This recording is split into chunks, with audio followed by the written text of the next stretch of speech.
Good morning. Good to have you with us. I'm Joe Fryer. And I'm Savannah Sellers. We're going to begin this hour in the Middle East, where the war with Iran is ramping back up after days of no direct strikes from either side. Overnight, the U.S. military launched a new round of strikes on Iran in retaliation for what they described as a surprise ballistic missile attack against American forces in Jordan on Tuesday. U.S. Central Command says dozens of targets were struck, including military command centers and drone facilities. The attacks came after President Trump warned the U.S. would be hitting Iran, quote, very hard. NBC News international correspondent Matt Bradley joins us now with the very latest. Matt, good morning. Just what more can you tell us about this latest round of strikes?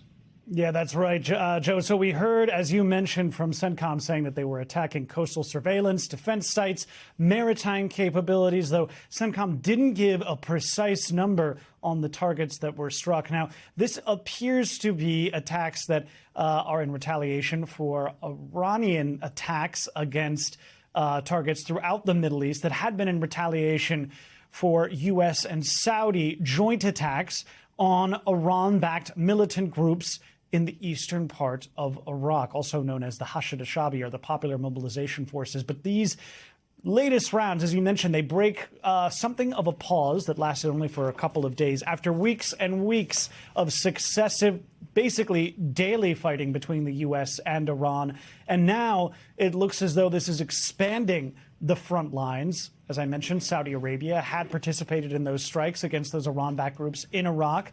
And now Egypt had confirmed that a drone ignited fires on 2 natural gas vessels in the port of Damietta, though there is no confirmation from the Egyptians on who might have launched those strikes. Jordan also said that it had intercepted a new barrage from Iran. Kuwait said an Iranian strike had hit a building belonging to a Chinese company that killed 1 worker. Now, Iran has already come out and said that the aggressor would be punished today.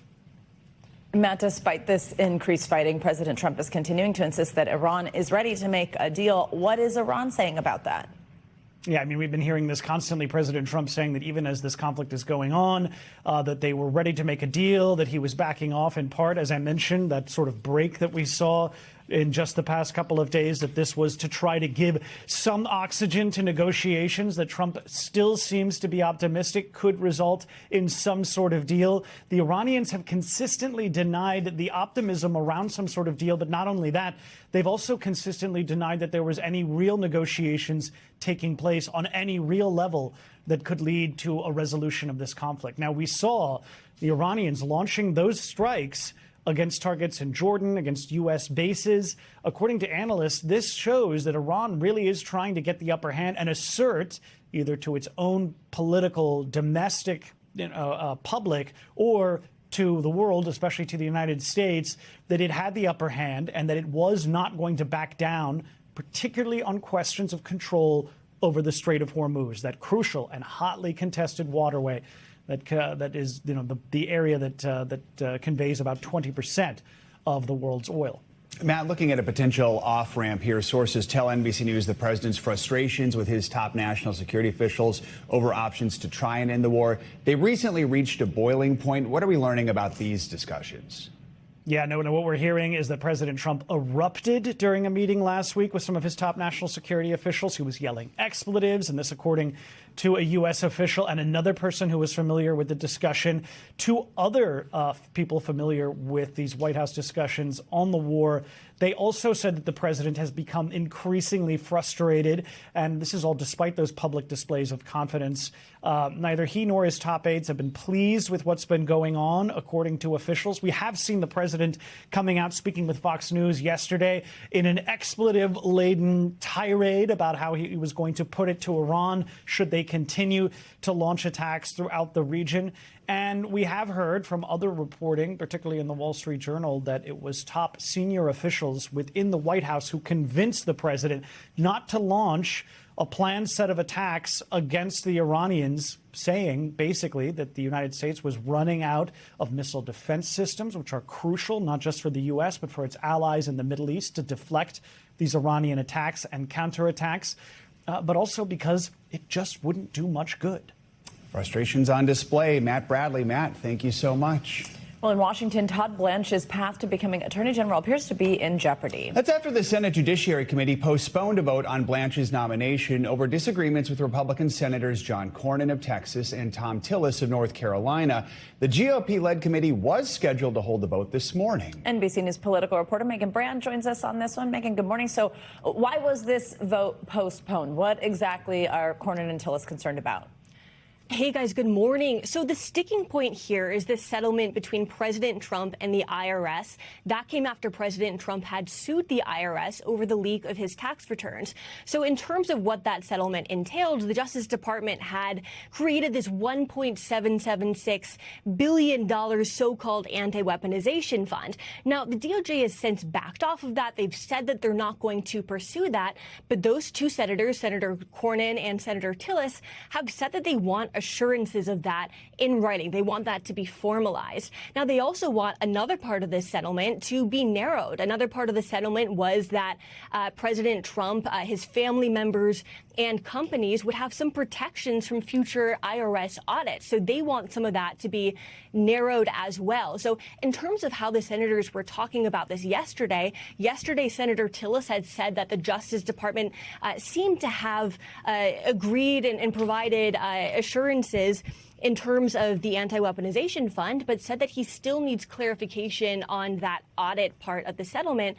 And then separately, you have Senator Cornyn, who told reporters yesterday, this was before we heard that the vote was delayed, he told reporters that he hasn't yet seen a single piece of writing that is responsive to what he's requested, guys. And of course, of note is the fact that Tillis is retiring. Cornyn lost his primary, so they don't have as much to lose if they disagree with the president. How is President Trump reacting to all this? I mean, is this nomination in real jeopardy? So in terms of the president's reaction, the postponing of the vote took place last night. So we haven't gotten a reaction yet from President Trump about that part of it. But yesterday, the president was asked about Senator Cornyn being hesitant about his support for Todd Blanche. Take a listen to what he had to say. Well, all I can say is Todd Blanche is outstanding. And I thought it was pretty routine because he's so good. You just wouldn't find a better person. So I don't know, maybe John Cornyn's upset with me because I didn't endorse him.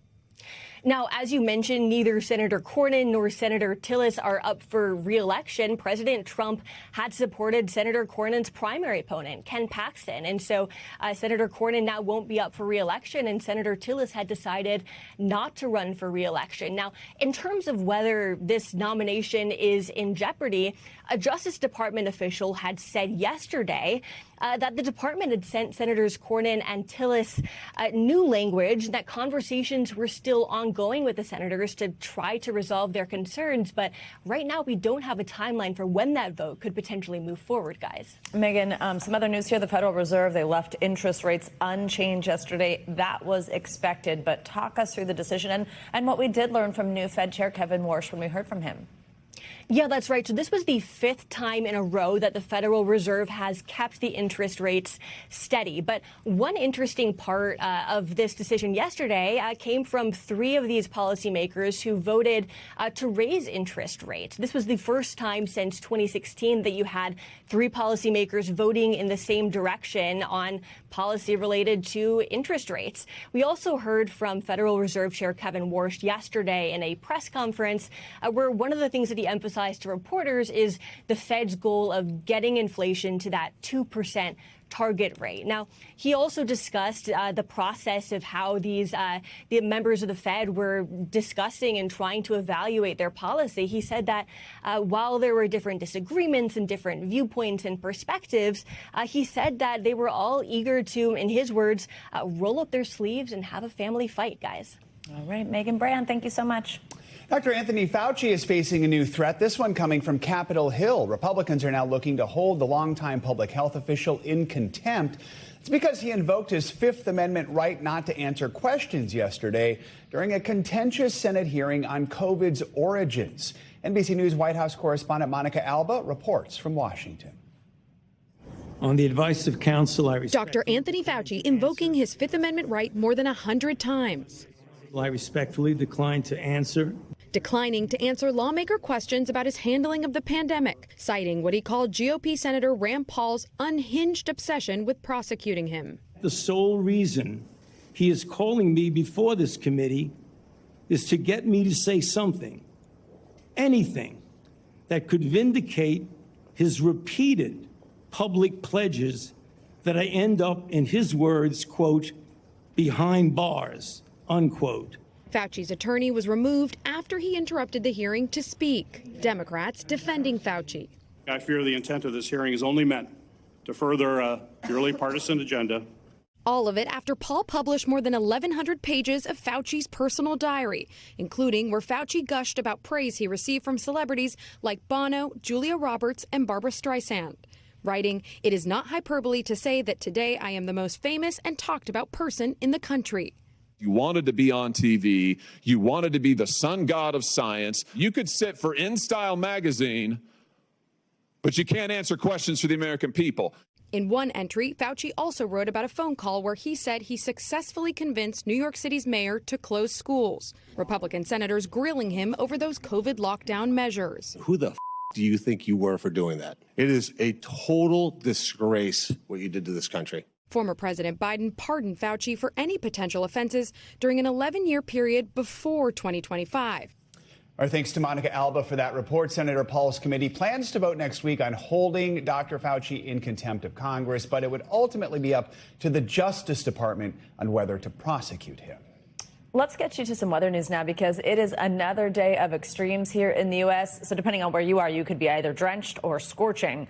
Upstate New York, it got some of the worst of it yesterday, with more than 11 inches of rain falling in less than 24 hours, flooding rivers and washing away buildings. Meanwhile, in New Jersey, look at this. The storm knocked over a utility pole. It crashed it onto cars, sparking a massive fire. It destroyed this whole row of vehicles. The storm also disrupted one of the Northeast's busiest rail lines. Amtrak had to cancel service between Albany and New York City because of all the water on the tracks. This summer, it seems like if you're not in a storm, you're in a sauna. More than 69 million people from Florida to California are under heat alerts this morning. Parts of Texas forecasters expect the temperatures to hit the triple digits both today and tomorrow. That could break some Texas-sized records. That is where we find NBC News correspondent Ryan Chandler. Ryan, good morning. No, it's early, but just how hot is it already? And tell us where there's the most concern.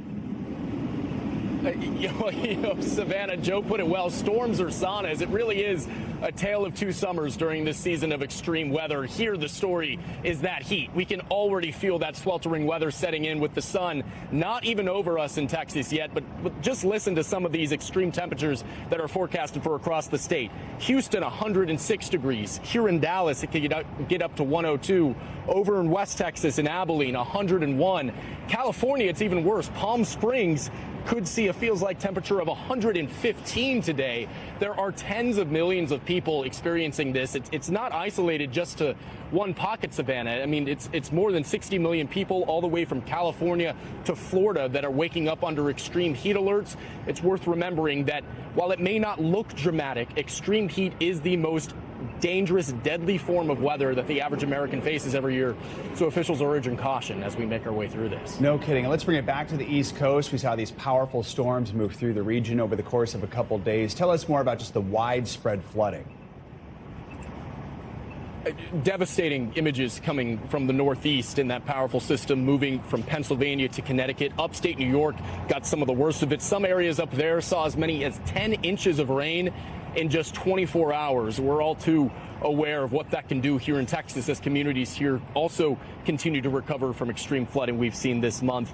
Up in the Northeast, we've seen buildings ripped apart and carried down streets, many people having to rebuild, many having to be rescued by high water rescue teams as they were trapped in their homes. And unfortunately, we also know of a tragedy that we're now learning about in New Jersey, where a 10-year-old boy passed away in the Passaic River, pushing his sister to safety. That boy is being heralded as a hero who could have saved his sister's life while losing his. And unfortunately, we know that another young girl is still missing there, guys. Oh, my gosh, just heartbreaking to hear that, Ryan. Tell us now about the Southeast. I know there's been reports of several tornadoes in Tennessee, also even up to Maryland. How serious was the damage? Yeah, Savannah, we're also tracking some reports of tornado warnings south of Knoxville, moving across state lines into North Carolina. We're seeing videos of debris being lifted into the air. Some families reporting that they're now having to rebuild their homes there. That cell appears to have moved from that eastern side of Tennessee around Knoxville into North Carolina. Still tracking reports of storm damage coming out of there, but another concerning situation with so many destructive and deadly forms of weather hitting so many Americans. Oh, absolutely. All right, Ryan Chandler, stay cool. Thank you so much. Let's take a closer look at what to expect today, from that severe flooding to the extreme heat. Angie Laskin's tracking it all for us. Hey, Angie, good morning.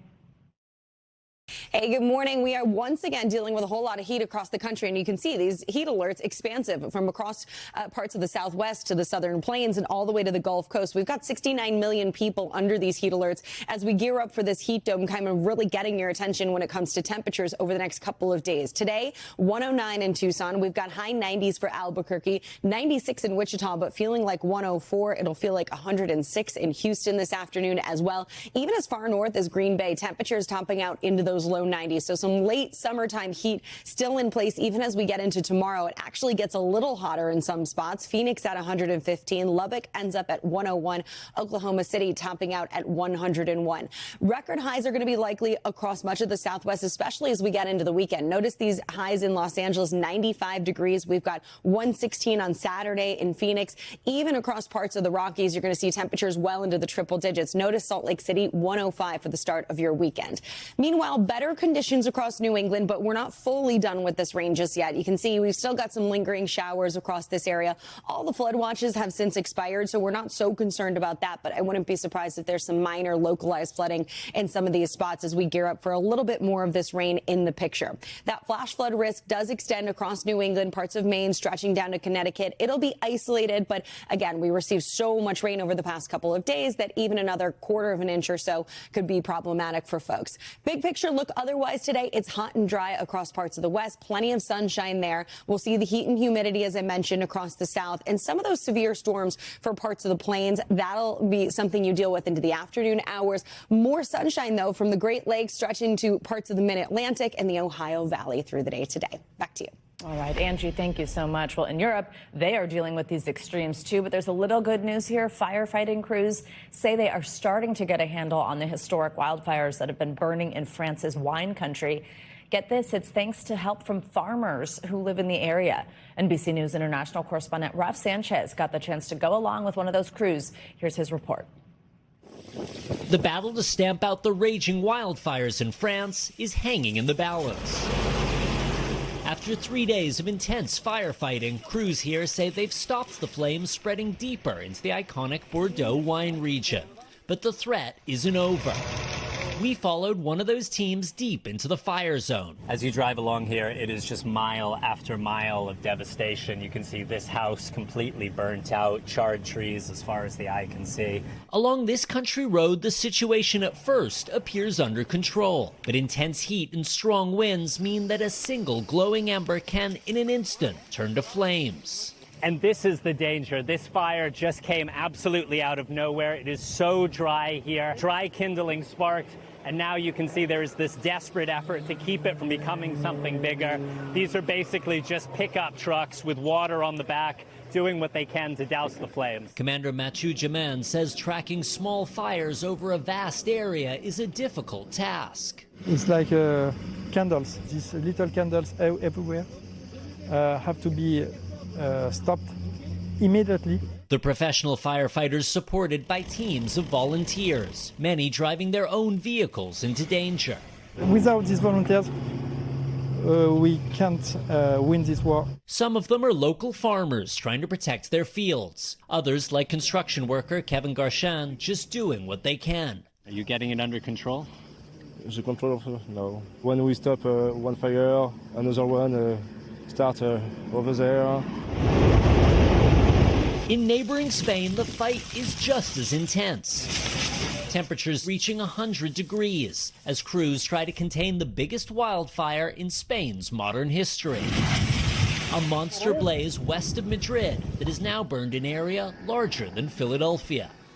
And intense fires also breaking out in Greece, where authorities say 2 firefighters were killed tackling a blaze on the island of Crete, and a third died on the mainland, according to Reuters. A struggle against the flames now stretching across Europe. When you're out here, you really get a sense of the scale of the mobilization of these fire crews. One commander saying nearly every firefighter in France is involved in this effort. I'll send it back to you. All right, Raf, thank you. We thank you for watching, and remember, stay updated on breaking news and top stories on the NBC News app or watch live on our YouTube channel.